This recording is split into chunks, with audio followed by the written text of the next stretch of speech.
Hello students, मेरा नाम है मशान और आप देख रहे हैं मेरा यूट्यूब चैनल। और आज मैं आपके सामने डिस्कस करने वाला हूं कि क्वाड्रेटिक फंक्शन की हम रेंज कैसे फाइंड करें। हमारे बच्चों को ज़्यादातर बहुत ज़्यादा मुश्किल होती है डोमेन और रेंज को फाइंड करने में। तो डोमेन का कॉन्सेप्ट और रेंज का कॉन्सेप्ट आखिर होता क्या है मैंने वीडियो में दे दिया था। आप मेरी आई पे जाके या डिस्क्रिप्शन में जाके एटलीस्ट वीडियो देख सकते हैं।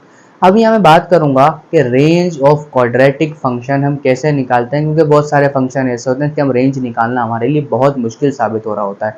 तो ज़्यादा मुश्किल नहीं है, समझते जाना। मैंने सारे टाइप के क्वेश्चंस यहाँ पर आपके सामने लिख रखे हैं और इन सब की क्वेश्चन की अलग अलग टाइप्स हैं। मैं आपको तरीका बताता हूँ कि किस किस तरीके से आपने एग्जाम के अंदर फटाफट के साथ इनका रेंज निकालना है। फटाफट से, कोई नंबर आपका ज़ाया नहीं होना चाहिए, ठीक है भाई। तो याद रखो, सबसे पहले मैं आपको एक छोटा सा यहाँ पर कॉन्सेप्ट दूं। This is a concept for entrance exam, क्योंकि ज्यादा डीप में हम नहीं जाएंगे, ठीक है। जब भी आपके पास एक क्वाड्रेटिक फंक्शन हो a x square plus b x plus c, ये आपके पास बराबर हो वाई के, ठीक है, समझ पा रहे हो। अगर आपका इसमें ए जीरो से बड़ा है, क्या है, ए जीरो से बड़ा है, तो इस फंक्शन की जो रेंज होगी, उसकी फंक्शन की जो रेंज होगी वो बेसिकली क्या होगी, क्या होगी, ये होगी माइनस का d divide by 4a to infinity, बस। और आप जानते हो क्वाड्रेटिक इक्वेशंस में d क्या होता है, this is basically d equal to B square minus 4ac, nothing but इस केस में ये आपकी क्या होगी, रेंज होगी। अब मैं आपको यहाँ पे निकाल के बताता हूँ। अब देखो यहाँ पर, अगर इसी के अंदर अगर आपका a जो है वो जीरो से छोटा हो जाए, ठीक है, a वैल्यू कौन सी वाली होती है, ये वाली, जैसे कि यहाँ पर जीरो से छोटी है, यहाँ पर जीरो से बड़ी है, तो इसकी जो रेंज आएगी, अगर मेरा y की जो रेंज आएगी, मेरे जो क्या होगा, y की रेंज क्या, वो माइनस इन्फिनिटी से चलेगी और माइनस का d बाय 4a पे जाकर रुक जाएगी, तो ये वाली रेंज कहलाएगी। तो आपने ध्यान रखना है कि a अगर आपका जीरो से बड़ा होगा तो रेंज ये वाली होगी, अगर आपका ये जीरो से छोटा है तो रेंज ये वाली होगी। सबसे पहले ये वाला कॉन्सेप्ट समझ लिया। अब इसको जल्दी से आपने लिख लेना, छोटा सा कॉन्सेप्ट है, याद करने वाला भी नहीं है, आराम से याद हो जाएगा। अब देखो पहला सवाल, मैं यहाँ पहला सवाल लिखता हूँ और इसकी रेंज फाइंड करने की कोशिश करता हूँ। मैंने कहा y is equals to x square plus x plus 1, बस इतना सवाल है। अब यहाँ पे देखो, इसमें जो a है वो किसके बराबर है, 1 के बराबर है, यानी कि a ऑब्वियसली अगर मैं बोलूँ क्या है, जीरो से बड़ा है। जब जीरो से बड़ा है तो इसकी जो रेंज होगी वो कितनी होगी, माइनस का d डिवाइड बाय 4a और कॉमा टू इंफिनिटी, यहीं तक जाएगी और तो कहीं नहीं जाएगी, सही है। अब यहाँ पर इसका d कैलकुलेट करते हैं। मतलब d बराबर होता है बेटा b स्क्वायर माइनस 4ac। अब देखो b की वैल्यू कितनी है यहाँ पर, 1 का स्क्वायर करेंगे, माइनस का देखो 4, a की वैल्यू 1, c की वैल्यू 1, सबकी वैल्यू कितनी दे रखी है, 1 दे रखी है। तो ये आपका रिजल्ट आएगा माइनस का 3। इसको उठा के यहाँ पुट कर दो, a की वैल्यू 1 दे रखी है, तो बेटा आपकी रेंज क्या आ गई, 3/4 टू इंफिनिटी, ये आपकी क्या हो गई, इस फंक्शन की रेंज हो गई। बस इतना सा काम है, ज्यादा बड़ा काम तो है ही नहीं। अच्छा, अब मैं सेकंड क्वेश्चन लेता हूँ। मैंने देखो सेकंड क्वेश्चन क्या कहता है, y is equals to minus x square minus का 2x प्लस का 3। कुछ नहीं करूंगा, मैं पहले सबसे पहले देखूंगा मेरा a जो है वो जीरो से छोटा है, इसका मतलब क्या है, a की वैल्यू कितनी है, -1 है, b की वैल्यू कितनी है, -2 है, c की वैल्यू कितनी है, 3 है। तो मेरे फंक्शन की रेंज कहां तक जाएगी, माइनस इन्फिनिटी से लेके -d/4a के अंदर अंदर होगी। ये कॉन्सेप्ट से निकाली गई कि हम ज्यादा डीप में नहीं जाएंगे, मैं एंट्रेंस एग्जाम की तैयारी कर रहे हैं। तो यहाँ पर जो आपका बस आपने वैल्यू उठा के रखनी है। अब चलो सबसे डी निकालते हैं। मेरा D is equals to B square minus का 4ac। अब बी क्या है, बी -2 है, यहाँ पे रखो बेटा, -2 का स्क्वायर माइनस का 4, a की वैल्यू -1 और ये आ गया c, -2 का स्क्वायर 4 माइनस माइनस प्लस 4 और 3, 4 3 12, 12 प्लस 4 कितना होता है, 12 प्लस 4 16 होता है, इस साइड कितना है 16। तो अब यहाँ पर वैल्यू रखो जरा d/4a में, तो आपकी जो रेंज होगी वो बराबर होगी नेगेटिव इन्फिनिटी से लेके -16 डिवाइड बाय 4 इंटू -1। चेक कर सकते हो, ऐसे ही है ना, 4 इंटू -1, एक वैल्यू कितनी थी, -1 थी। अब 4 1 4, 4 4 16, माइनस माइनस प्लस, तो आपकी जो रेंज आ गई कितनी आ गई, माइनस इन्फिनिटी से लेकर 4 आ गई। तो ये जो आपका रिजल्ट आया वो इस फंक्शन की रेंज होगी, और रेंज का मतलब ये होता है इस इंटरवल के अलावा इसका आंसर नहीं आना। समझ पा रहे हो बात को? तो ये पहला केस था कि मैंने यहाँ पर आपके दो क्वेश्चंस क्लियर कर दिए कि अगर आपके पास ऐसे फंक्शंस आए तो बआसानी चुटकियां बजाते ही रेंज आपने निकाल लेनी है, कोई टेंशन नहीं लेनी। ठीक है, अब इसको जल्दी से लिखो या स्क्रीनशॉट लो, फिर मैं बढ़ता हूं अपने आगे वाले क्वेश्चन पर कि अगर इस तरीके का सवाल आ जाए तो आप किस तरीके से उसको संभालोगे। ठीक है, सबसे पहले चलते हैं, ये मेरा कॉन्सेप्ट था, मैं आपको यहां से बताता हूं। ठीक है भाई, मिटा दूं? चलो भाई, ये मैंने दो क्वेश्चन कर लिए। करने के बाद आगे बढ़ते हैं। चलो जी, आगे बढ़ा जाए। ठीक है, अच्छा, अब आपको दो सवाल मैंने इस तरीके के रखे हैं, इसमें भी केस है। अब यहाँ पे आपने देखना है, कुछ नहीं करना, जब भी आपको एक x की रेंज जो है, लिमिट जो है वो पहले से गिवन कर दी गई हो तो आपने करना क्या है। ठीक है, अब आपके पास एक ऐसा है, आपने प्लस माइनस अभी यहाँ पर फोकस थोड़ी देर के लिए नहीं ना करो, सिर्फ एक रेंज देखो, तरीका आपने वही रखना है जैसे हम निकालते हैं बस। ठीक है, अब आपने क्या करना है, सबसे पहले चेक करना है इसका सम ऑफ द रूट। क्या चेक करना है? Sum of root. Sum of root क्या होता है क्वाड्रेटिक इक्वेशन का बेटा? Minus B upon 2a। ये वैल्यू आपने चेक करनी है। अगर ये वैल्यू आपके गिवन x इंटरवल से बिलोंग कर गई, मान लो मैं यहां पर एक वेरिएबल लेता हूं, मैंने कहा i और j, अगर ये इस इंटरवल में ये वैल्यू बिलोंग अगर कर जाती है, ठीक है ना, तो हम क्या करेंगे, f of minus B upon 2a निकालेंगे और क्या निकालेंगे, f ऑफ ये लास्ट वाली वैल्यू j निकालेंगे। बस ये निकालने के बाद जो भी सेट बनेगा वो हमारी क्या होगी, रेंज कहलाएगी। ये बात याद रखनी है। ये था पहला केस। हाँ, अगर हम बात करें कि हमारा माइनस बी बाई 2a, अब मैं यहां से बात करता हूं दूसरे वाले की, कि माइनस बी बाई 2a अगर मेरा नहीं बिलोंग करता इस x की रेंज के अंदर, ये बात आपने याद रखनी है कि आपका अगर इस रेंज के अंदर इसका रिजल्ट मैच नहीं करता तो आपने सिंपली कुछ नहीं करना है, सिर्फ आपने f ऑफ i निकालना है और f ऑफ j निकालना है, बस, और कुछ नहीं करना। समझ रहे हो ना? अब इन्हीं की बेस पर ये दो क्वेश्चन मैंने आपको दे रखे हैं, इसका छोटा सा कॉन्सेप्ट है। चलो भाई चेक करते हैं। मैंने कहा y equal to x square plus का 2x प्लस का 4 where x is given from -3 to -2। ठीक है भाई, ये आपका क्वेश्चन है। देखो भाई क्या करना है, सबसे पहले क्या निकाल लो, माइनस बी बाय 2a। तो माइनस बी अपॉन 2a जब मैं निकालूंगा तो देखो क्या रिजल्ट आता है, देखो माइनस का 2 और 2 1 जा 2, तो रिजल्ट कितना आ रहा है, 2 से 2 कैंसिल हो जाएगा, ऑब्वियसली कितना रिजल्ट आएगा बेटा, -1। तो -1 क्या इससे बिलोंग करता है? मेरे ख्याल से तो नहीं करता, क्योंकि -2 के बाद आएगा -1, तो ये इसमें आ ही नहीं रहा। तो आपने करना क्या है, ये वाला केस, f ऑफ i निकालना और f ऑफ j निकालना। i j कौन कौन से होते हैं, ये अंदर वाले।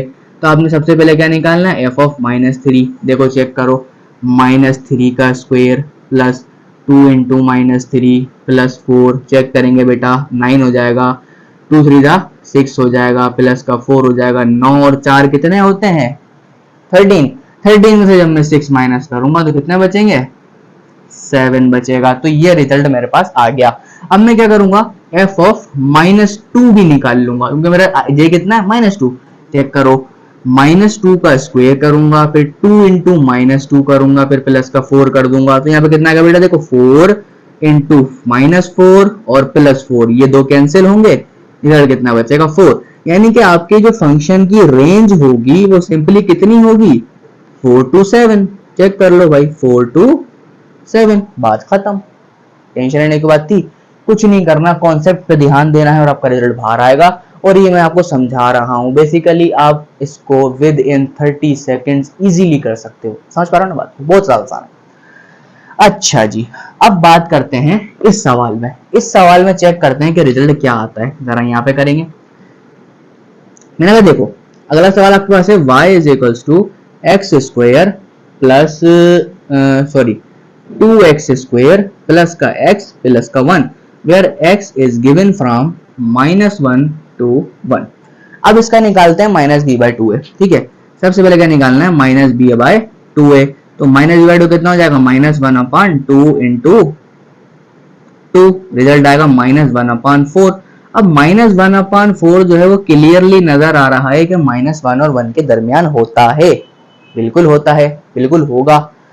ठीक है सर, समझ पा रहा हूं बात को। जब ये इसके अंदर होगा तो आपने क्या करना है, ये वाला केस आपने क्या निकालना है, f ऑफ -b/2 है, यानी कि आपने क्या निकालना है, f ऑफ -1/4 निकाल लेना है। क्या निकालना है, f ऑफ -1/4। कैसे निकलेगा चेक करते हैं, देखो 2 -1/4 जब इसमें पुट करूं कितना आएगा, -1/4। ये पुट करना भाई, यहाँ पर आ जाएगा माइनस और ये आएगा स्क्वायर, समझ बात को। ठीक है, फिर प्लस यहाँ आएगा -1/4 प्लस का 1 चेक करेंगे, देखो 2 ये हो जाएगा आपके पास 1/16 और यहाँ हो जाएगा आपके पास -1/4 प्लस का 1, समझ पा रहे हो। 2 1 जा 2, 2 8 जा 16, तो आपके पास रिजल्ट बचेगा 1/8 -1/4 प्लस 1, ऐसे ही बच रहा है। अब इसका रिजल्ट हम ऊपर थोड़ा सा मिटाकर करते हैं।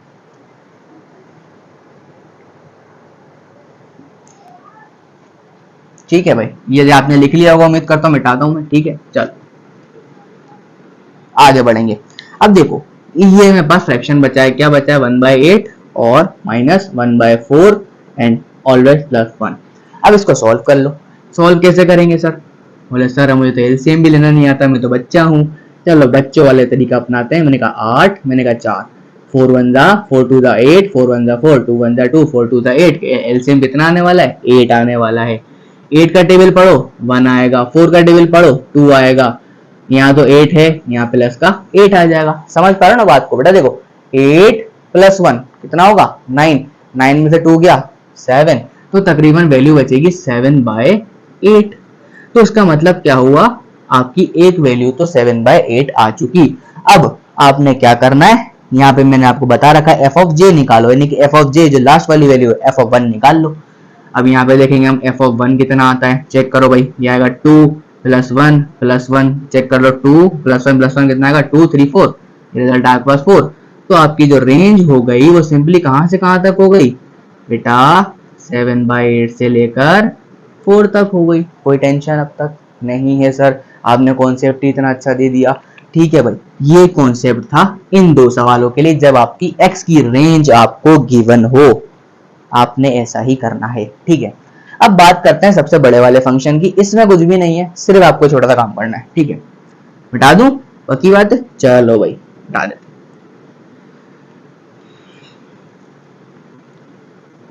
ये हमने पढ़ लिया अब आते हैं अपने लास्ट क्वेश्चन की तरफ। मैं यहीं से स्टार्ट करता हूं उसका सोल्यूशन। मैंने कहा मैंने ये भी कर लिया, मैंने ये भी कर लिया, अब आते हैं इसकी बारी। ओह सॉरी सॉरी सॉरी, ऐसे। ठीक है, अब देखो सबसे पहले आपने करना क्या है, इसको अगर ये लिखा है ना y = x² + x + 1 divide by x² - x + 1, बस कोई भी लिखा हुआ इस तरीके से एक रैशनल टाइप फंक्शन जो कि क्वाड्रेटिक के अंदर बना हुआ हो, याद रखना क्वाड्रेटिक के अंदर। अगर इसकी सिंप्लीफिकेशन हो रही है, फैक्टराइजेशन हो रही है तो कर दो, यहाँ नहीं हो रही तो नहीं, हम नहीं करेंगे। ठीक है भाई, अब क्या करना है, इसको यहाँ मल्टीप्लाई कर देना है सबसे पहले। ठीक है, करो, ये जाएगा आपके पास x² - xy, फिर 1 मल्टीप्लाई करोगे बेटा +y = x² + x + 1। ठीक है, कोई मसला नहीं सर। अब देखो x²y, जब मैं ये वाला x² को यहाँ लेके आऊंगा तो ये माइनस का हो जाएगा। ठीक है सर, मतलब -xy, ठीक है सर, ये वाला क्या माइनस हो जाएगा, यहाँ क्या +y, यहाँ क्या -1 = 0, यहाँ तक किया। ठीक है, अब देखो इसमें से x² कॉमन आ रहा है, अंदर क्या बचेगा बेटे y - 1, यहाँ पे अगर मैं प्लस का x कॉमन ले लूं, अंदर बचेगा बेटा -y - 1 प्लस y - 1 = 0। क्या आप एनालाइज कर पा रहे हो, this is a quadratic equation. बिल्कुल सर, एनालाइज तो मैं कर पा रहा हूं, लेकिन मैं यहाँ डिसाइड नहीं कर पा रहा कि मेरा जो a है वो क्या है, 0 से बड़ा है या छोटा है, ये मैं एनालाइज नहीं कर पाऊंगा, मुझे y की वैल्यू नहीं मालूम। तो मैं क्या करके चलूंगा, यहाँ पर आपने ध्यान देना है। यहाँ पर आपने बोलना है कि मेरा डिस्क्रिमिनेंट जो b² - 4ac है वो हमेशा 0 या 0 से बड़ा होना चाहिए। समझ पा रहे हो, अगर ये एग्जिस्ट करेगा तो ही इस फंक्शन की रेंज एग्जिस्ट कर जाएगी। ठीक है, अब मैं इस फंक्शन की यहाँ पर -b² - 4ac करता हूँ। तो बेटा देखो यहाँ पे जो आपके पास जो वैल्यू ऑफ a है वो कितनी है, y - 1। ठीक है सर, अब आपके पास जो वैल्यू ऑफ b है वो है -y - 1। ठीक है, जो वैल्यू आपके पास c है वो कितनी है, y - 1। कोई मसला अब तक? सर नहीं। क्या करना है? डी निकालना है। D is greater than equal to 0, उसका मतलब B square minus 4ac is greater than equal to 0 होना चाहिए। ठीक है सर, मान लेता हूं आपकी बात। बी स्क्वायर क्या होगा बेटा? माइनस वाई माइनस 1 का square minus 4a which is y minus 1, और चेक कर लें कि दोनों जगह y माइनस 1 आ रहा है। ठीक है सर, बात तो सही है, यहाँ भी y माइनस 1 आएगा। चलो भाई, वो क्या करेंगे? ग्रेटर देन इक्वल टू 0 कर देंगे। टेंशन है बेटा कोई? नहीं सर। एक दफा फिर चेक कर लेते हैं कोई हमने गलती तो ना करी, वरना मसला हो सकता है। देखो, एक्स स्क्वायर को यहाँ लेकर आया माइनस हुआ, इसको यहाँ लेकर आया माइनस हुआ, इसको यहाँ लेकर आया माइनस हुआ, ये प्लस का हो गया, ये माइनस का हो गया, ये प्लस का हो गया। हम बिल्कुल सही जा रहे हैं। ठीक है, अब देखो उसका स्क्वायर करो, ये जाएगा a square plus 2ab plus b square, ये हो जाएगा माइनस का, मल्टीप्लाई करेंगे। देखो y minus 1 y minus 1 4 into y minus 1 का square greater than equal to 0, ये हो जाएगा y square plus 2y plus 1 minus का 4 टाइम्स, ये इसका फॉर्मूला खोल दो, y स्क्वायर, ठीक है sir, minus 2y plus 1 greater than equal to 0। यहाँ पे देखो बेटा y स्क्वायर प्लस का 2y प्लस का 1 माइनस का 4y स्क्वायर प्लस का कितना जाएगा 4 2 8y minus plus minus 4 1 4 greater than equal to 0। y square minus 4y बेटा माइनस का 3y स्क्वायर। समझ पा रहे हो कि नहीं समझ पा रहे हो? समझ पा रहा हूँ सर।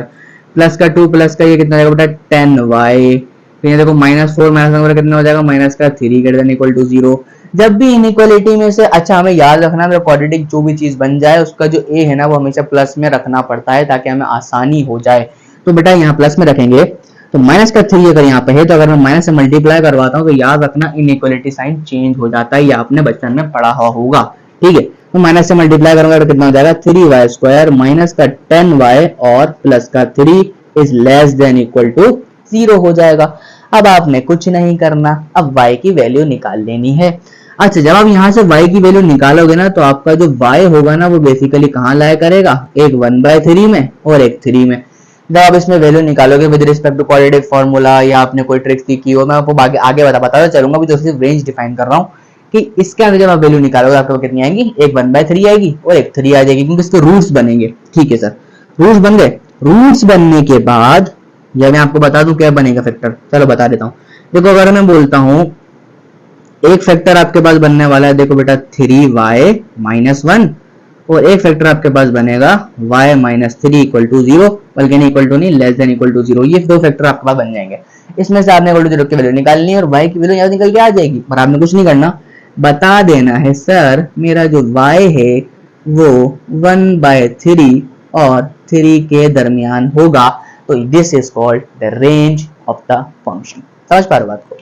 तो ये थोड़ा सा लेंदी क्वेश्चन था, लेकिन मैंने विद स्टेप्स किया तो आपको थोड़ा बड़ा लगा, लेकिन अगर आप इसको करोगे तो मेरे ख्याल से 30 to 40 सेकंड्स आराम से कर सकते हो, कोई टेंशन नहीं लेनी।